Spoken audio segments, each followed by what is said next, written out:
So today's lesson by Kathleen is on Lessons in Truth.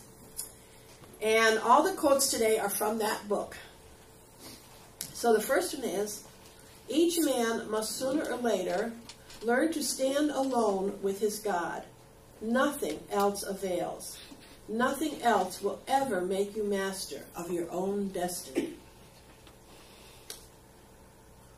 And the second one, do you stop to think, really to comprehend what is meant to be heirs of God and joint heirs with Christ? That's from Romans 8:17. It means every man is the inlet and may become the outlet of all there is in God.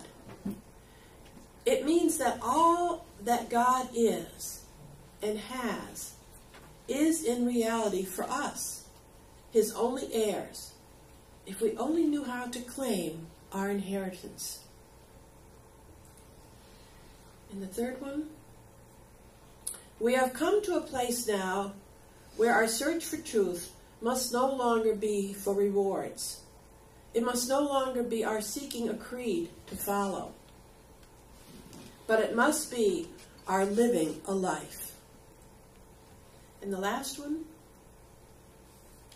there is but one way to obtain this full realization, the way of the Christ.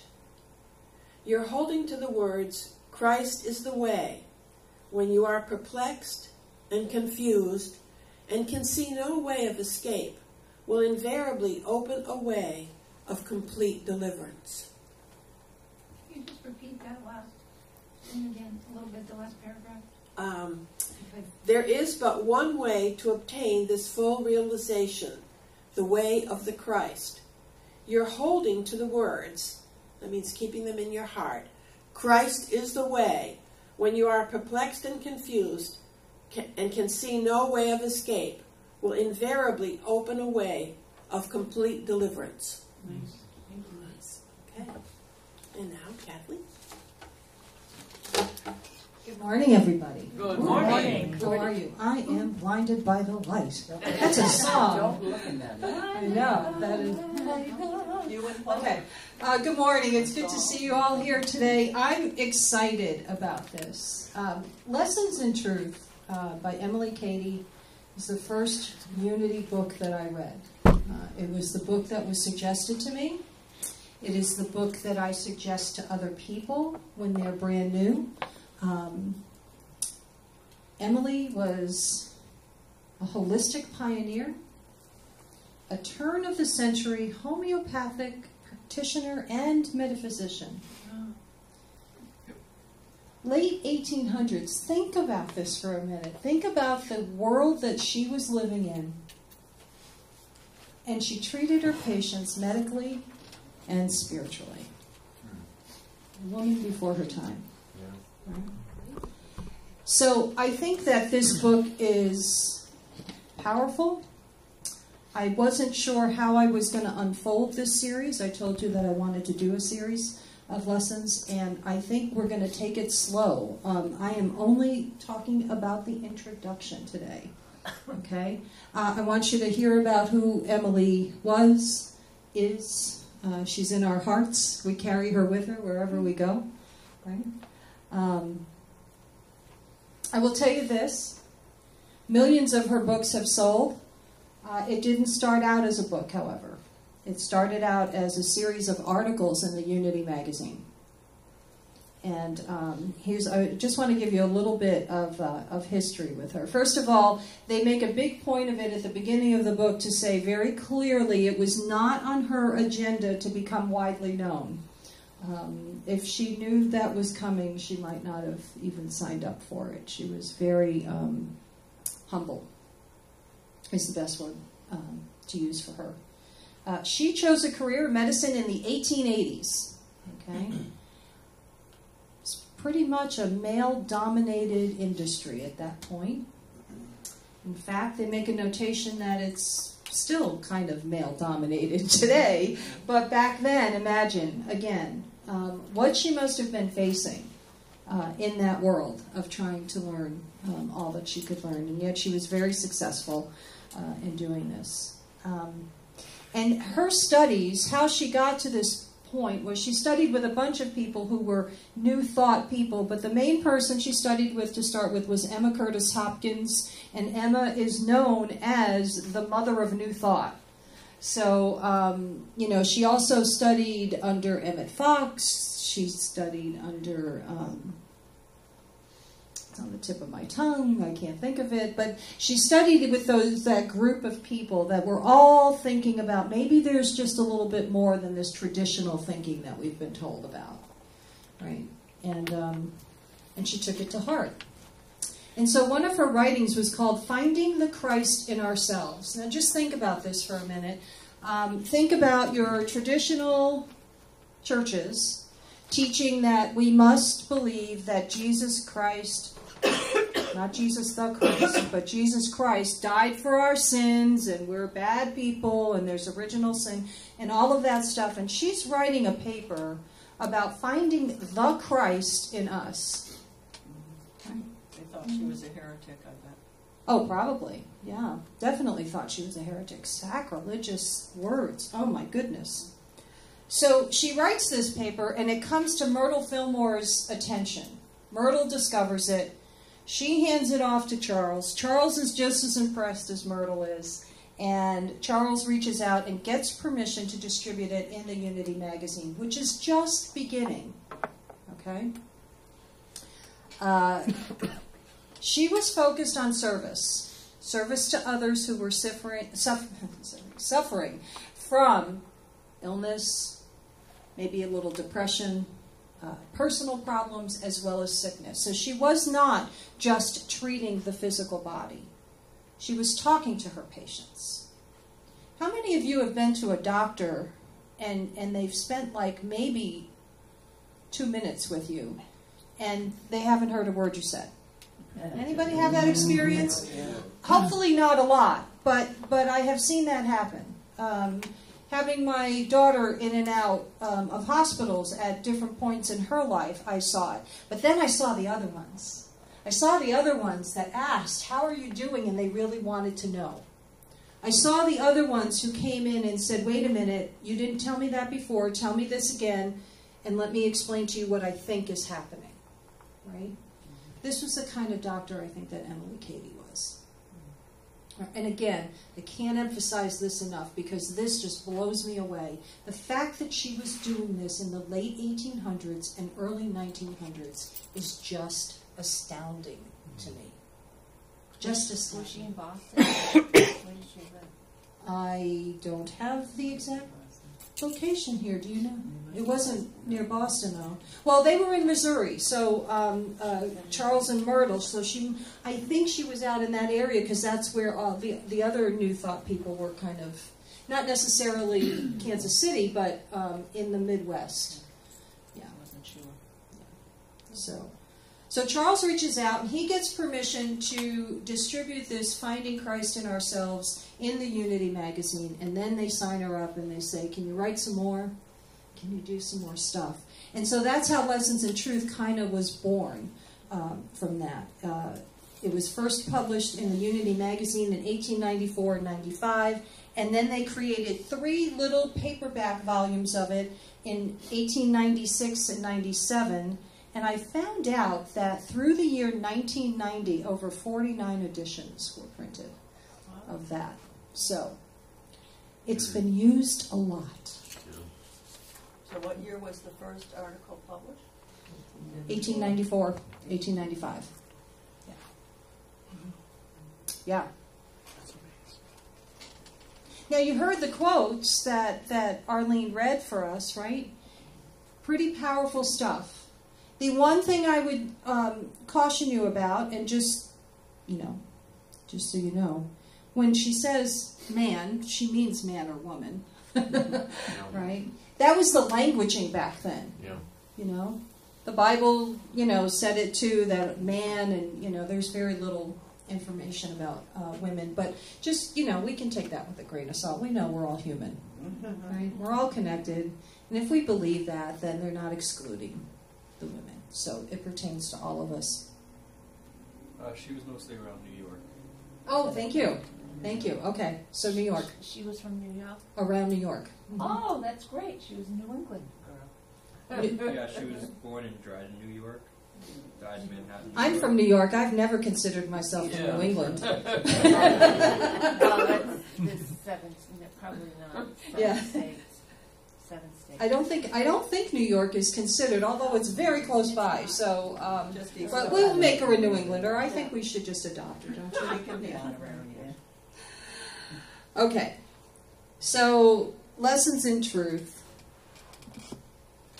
There is an opening at the beginning of chapter 1, and I want to go through this with you because this is important. The first thing it says is, lay aside for the time being all your previous theories and beliefs. I'm paraphrasing now. These are not exact quotes. It says, by so doing, you will be saved the trouble of trying all the way through the course to put new wine into old wineskins. And that's from Luke 5:37. Okay, so what is she saying? When you come to a part in the book that doesn't make any sense to you whatsoever, for instance, what if she says that you have the Christ presence within you, right? And you're going to say, no, that's almost like you're saying I'm God, and I can't possibly believe that. She's asking you to put it aside. Just, you have the reaction, you can become aware of it, but then just put it aside and don't make any final determinations until you're done reading the book. Okay? You can use this in anything you are pursuing, in anything that you are studying. This is what happened for me in Unity. When I first started, I was hearing things that did not make any sense whatsoever. In fact, I remember my first service was December of 2009. So somewhere in the spring of 2010, I am taking my very first class with Jim Rosemurgy, and it's on Lessons in Truth. And I don't have a clue what he's talking about. The language was so weird to me. The ideas were so foreign. Like, what do you mean I have divinity within me? What are you talking about, call this stuff forth? I didn't understand it at all. But I do remember this. I remember him making a very big point, and I remember reading it and thinking, all right, I'll take the gamble. I'll go ahead and do it. It's worth it. It leads me to think about keeping an open mind and heart to all new ideas. I posted something on Facebook earlier this morning because it was just so perfect. It said something to the effect of, if you want God to open doors and windows for you, or open doors for you, you need to take your hand off the doorknob. Right? That's what we do. Yes, please open, as we're pulling it shut. Or we're slamming our mind. Slamming our minds closed, yeah. Yeah. That's what we do. So that's what she's saying. Lay it aside. What is this, put new wine into old wineskins? It was one of those stories that Jesus told, and he was talking about the fact that you don't want to do that. You can't, if you put new wine into old wineskins, the old wineskins are going to burst, you're going to lose everything. You put the new wine in the new wineskins, the new wineskins that are ready for it. So, what is the new wineskin within us? It's an open mind. And if it's not that open, then we just call forth that sense of willingness. Like, okay, I'm willing to have an open mind. I don't feel like I'm having an open mind, but I'm willing to open it, and eventually it will just, you just need a little bit of willingness, and the rest will follow. There was a point in my life where I had to pray for the willingness to be willing. Because I wasn't willing to change any of my ways. It was very clear my ways were not working in my life, but I wasn't willing to change. So a friend said, well, pray for the willingness to be willing. And that was pre-Unity days. And so it was before I understood that I had the power within me already. So it made sense. All right, I'll ask for the willingness to be willing. And it worked. Because then it opened me up just a little bit. That mind and the heart. Very, very important. She goes on to say, let it lie passively in your mind until you have read the entire book. Statements that would at first arouse antagonism and discussion will be clear and easily accepted a little further on.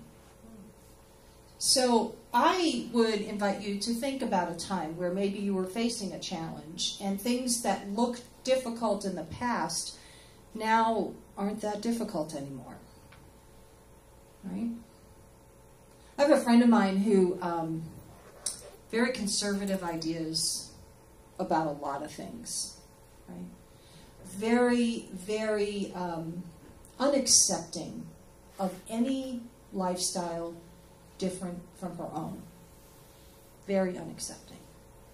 And if you met her today, and I told you that this was this friend of mine who I've known for many, many years, you wouldn't recognize her because she is completely and totally accepting of everybody. But when I met her, she would not even attend a marriage between a same-sex couple. She wouldn't even attend a wedding for people who lived in sin prior to the wedding. So even if it was male-female, didn't matter. If they were living in sin, no way. I mean, it was harsh. And yet nowadays she is accepting and loving of everybody. She even left the Republican Party. And that was a big deal for her. She's a friend of mine. She lives in New York, actually. I knew her in New York, and then I moved to Florida. We stayed in touch, and now I'm back here. But, she totally, totally different. And it all started with just a little willingness to open her mind and heart to maybe the way I'm thinking isn't quite right. Maybe there is a different way. I don't see it, but maybe there is. Okay, and then finally, not finally, but further on in the this is just the first paragraph of the first chapter. If you wish to return to your old beliefs and ways of living, you are at perfect liberty to do so. Be willing to become as a little child, for, said the Master, in spiritual things, except ye become as little children, ye shall in no way enter into the kingdom of heaven. And that's from Matthew 18, verse 3. So we have heard in the past, many of us have heard about Jesus talking about how important it is for us to become like little children. Think about the freedom that children can represent. Think about how carefree they are. They don't think about, well, I better not say this because they might not like me if I say. They just say whatever's on their mind, right? They're trusting. Trusting. But they also accept everything at face value. Yes. They don't analyze and try to compare everything to all their path. Oh no, the church says this, or I believe that, or oh, my understanding of something was this, and very very narrow. There's no analysis paralysis. Right? Have you ever been there where you analyze something to death, to the point where you can't even go there anymore, and then you don't even know, and there's no action you can take. You're just frozen in time. That's like a whole change of life, because if some kids are taught to be little soldiers and, to be, strong and be, but this is releasing the child, right? Right. We're talking probably more of a pure state of childhood, and usually at some point, some of it is cut off sooner than others. So it might be cut off at the age of 3 instead of the age of 8 or 9, right? Depending on what kind of environment you grow up in, that's a good point. But at some point, most children have that freedom of expression and just be like children and just trust, like you said. They do. They believe. When adults told me things, I believed them. I believed them for a long time.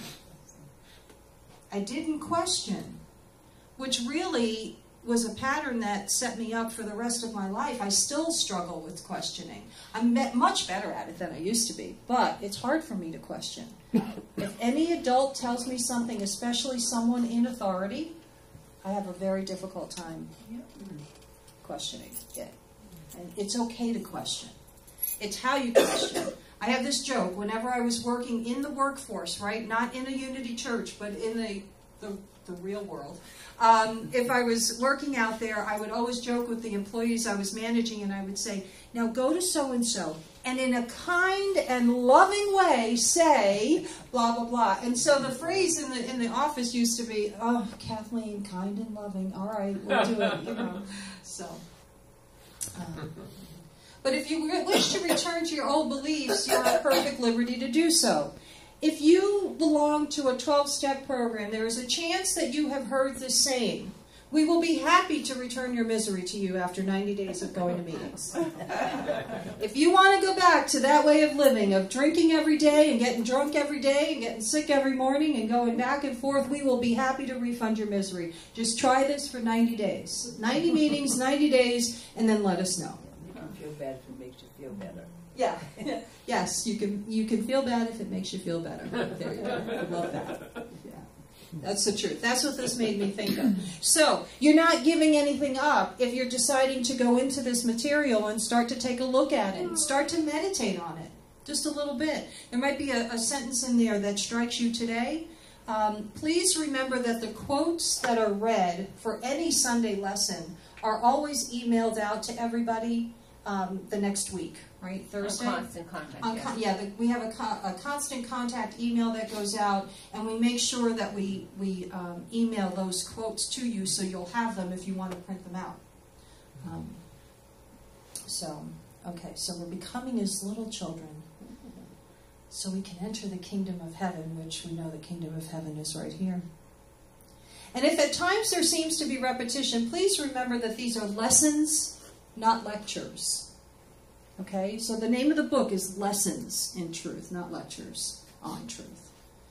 Okay? And repetition. How many of you need things repeated before you understand them? Yes. You notice I have my hand way up in the air. I do too. In fact, I was in class the other night in my Quest for the Historical Jesus class, and our professor said very clearly, he said, yes, we're repeating this. Yes, we're doing this, and the reason is because I need things repeated. I don't remember them otherwise.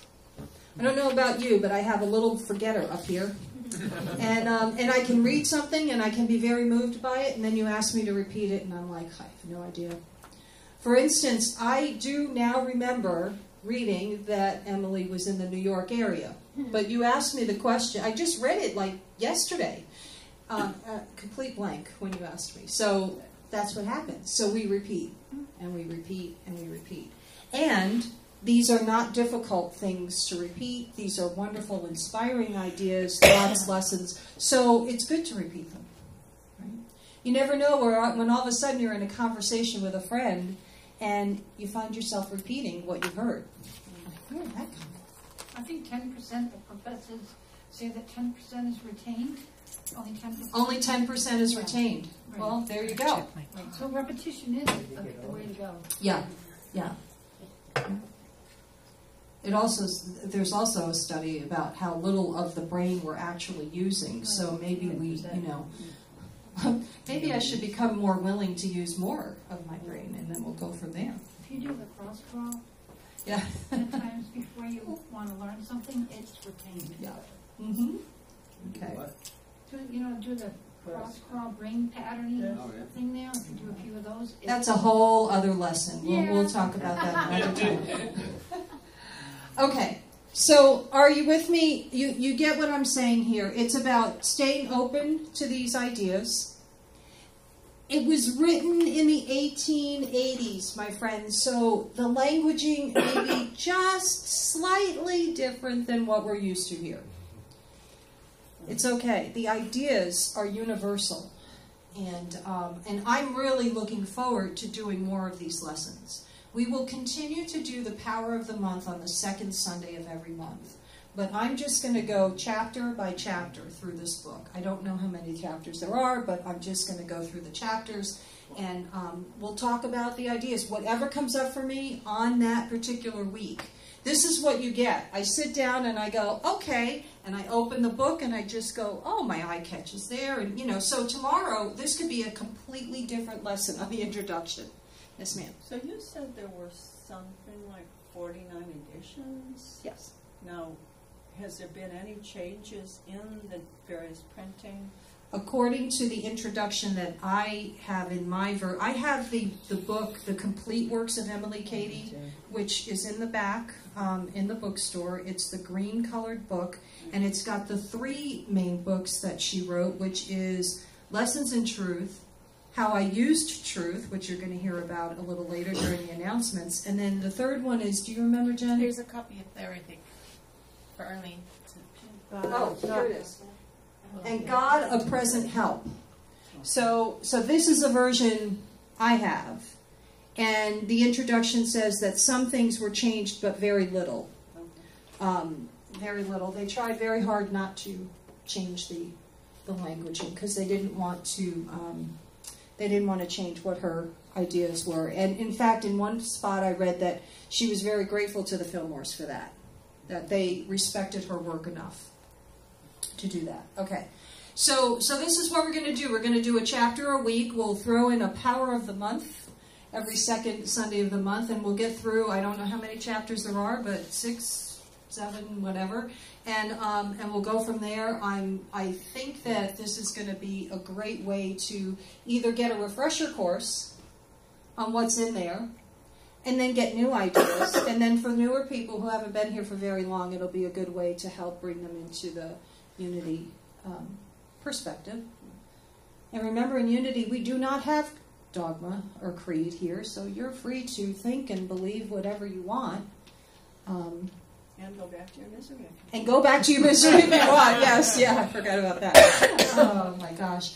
The first chapter is called Bondage or Liberty. Which?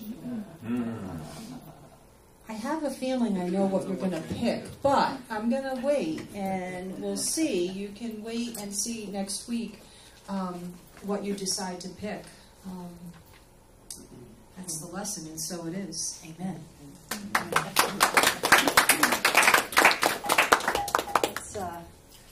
Let's do some little song here for preparing us for meditation. Isn't that a pretty picture of her? Yeah. That was wonderful. Did she marry? I don't think so. Yeah. And then we'll go into a meditation.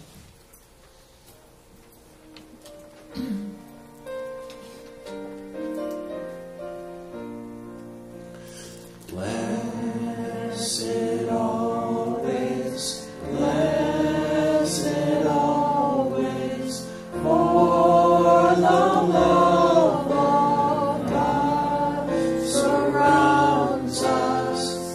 Let our joy be so triumphant that we rest in God and say,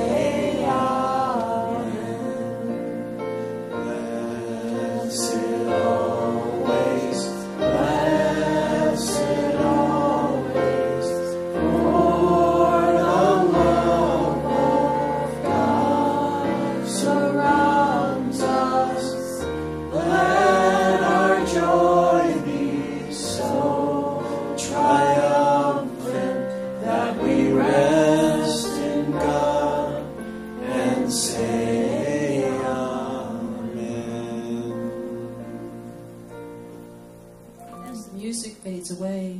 I invite you now to get comfortable in your chairs. Close your eyes if you feel comfortable doing so. And just take a couple of deep breaths. Allowing yourself to relax into the chair.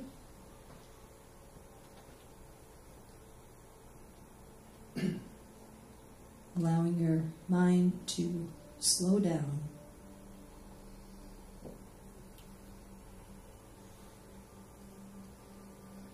May the words that I speak now be the words of your own heart.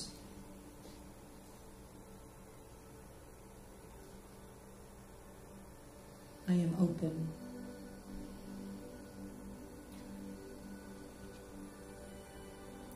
I am willing.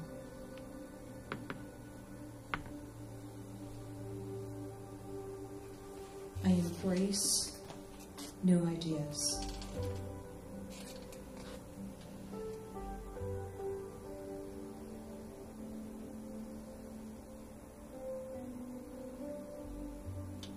I am ready to take the words that Emily Cady wrote and allow them to rest on my heart.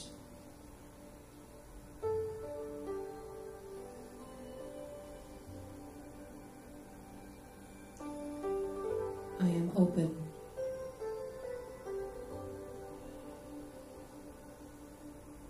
I am willing.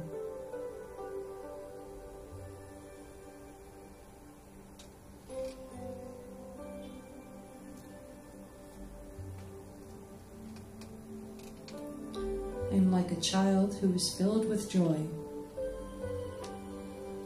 filled with trust,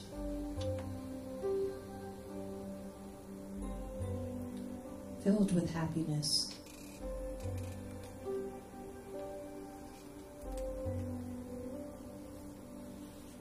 I soak it all in.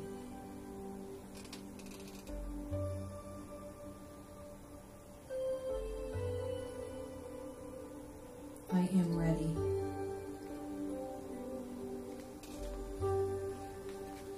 I am open.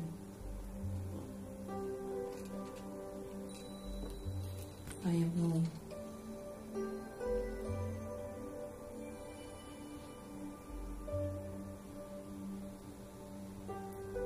I take these statements with me into the silence.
I am open.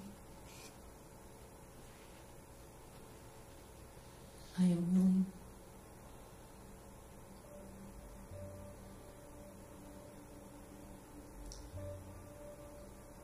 I realize now that in the silence, my mind and my heart open just a little bit wider.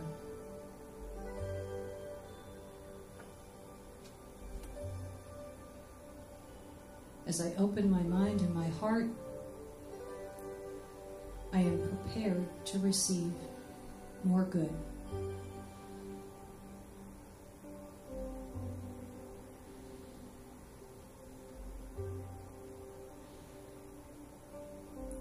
My willingness is evident. My openness is apparent.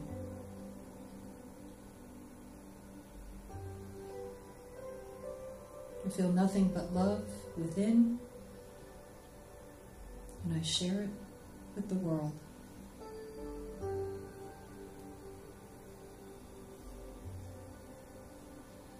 My gratitude overflows.